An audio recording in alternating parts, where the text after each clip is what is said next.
Les pleureuses de Mfilou, œuvre réalisée par Congo True Story. On dit que la nuit, dans les ruelles de Mfilou, on peut encore entendre des femmes pleurer. Pas des pleurs ordinaires.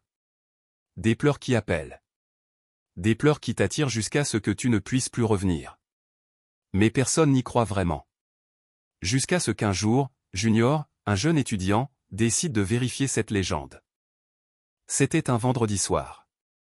Junior, étudiant à l'université Marien Ngouabi, traînait avec ses amis dans un petit bar de Talangaï. Entre deux bières, il parlait des histoires du quartier. Les esprits du cimetière de Mboukou. Le vieux pont hanté de la Tsiémé. Et surtout, les fameuses pleureuses de Mfilou. Ce sont des femmes mortes pendant la guerre civile, disait l'un. Leurs âmes errent encore la nuit. Si tu les entends pleurer, ne te retourne jamais. Junior éclata de rire. Des histoires pour faire peur aux enfants. Moi, je peux y aller cette nuit sans problème. Ses amis le défièrent. S'il passait la nuit dans l'ancienne rue des Manguiers, là où les pleureuses apparaissaient, il gagnerait 50 000 francs. Junior accepta. Vers minuit, il prit son téléphone, une lampe torche, et marcha seul jusqu'à Mfilou, quartier 6. Le vent soufflait fort. Les lampadaires clignotaient, et le quartier semblait désert. La pluie commençait à tomber, fine et froide. En arrivant à la rue des Manguiers, il sentit une odeur étrange, un mélange de boue et de fleurs fanées. Les manguiers se balançaient lentement, comme s'ils respiraient. Junior alluma sa lampe. Bon, où sont vos pleureuses, là, lança-t-il, moqueur. Silence. Juste le bruit de la pluie sur la tôle. Il marcha encore quelques mètres, quand soudain. Un sanglot. Faible, étouffé. Juste derrière lui. Junior se figea. C'est qui? Rien. Mais les pleurs continuaient, plus proches, plus lourds. Il pointa la lampe derrière lui. Personne. Mais le sol était couvert d'empreintes de pieds nus. Il accéléra le pas. Mais plus il marchait, plus les pleurs le suivaient.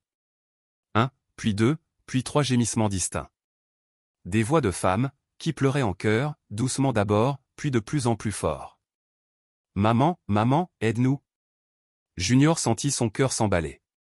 Il se mit à courir, trébucha sur une racine, et sa lampe tomba. Quand il la ramassa, elle éclaira un mur, couvert de mains rouges. Des traces fraîches, comme si quelqu'un venait d'y poser ses paumes ensanglantées. Derrière lui, une ombre. Une femme en pagne blanc, trempée, les cheveux collés au visage. Ses yeux étaient vides. Et pourtant, elle pleurait. Junior recula lentement. Puis il vit qu'il y en avait deux autres derrière elle. 3 femmes. 3 pleureuses. Tu as ri de notre douleur, murmura l'une d'elles d'une voix brisée.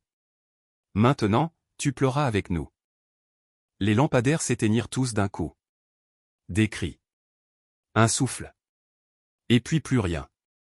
Le lendemain matin, des habitants du quartier retrouvèrent le téléphone de Junior, tombé dans la boue. L'enregistrement de la caméra était encore actif. Sur la vidéo, on voyait Junior courir, haletant. Puis 3 silhouettes blanches apparaissaient derrière lui. Avant qu'une main pâle ne couvre l'objectif. Silence. Puis un dernier mot, murmuré. Ne ris jamais des morts. 3 jours plus tard, les amis de Junior revinrent à la rue des Manguiers pour le chercher.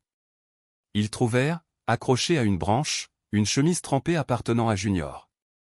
Et sur le tronc de l'arbre, gravé à la main. Nous ne pleurons plus seuls.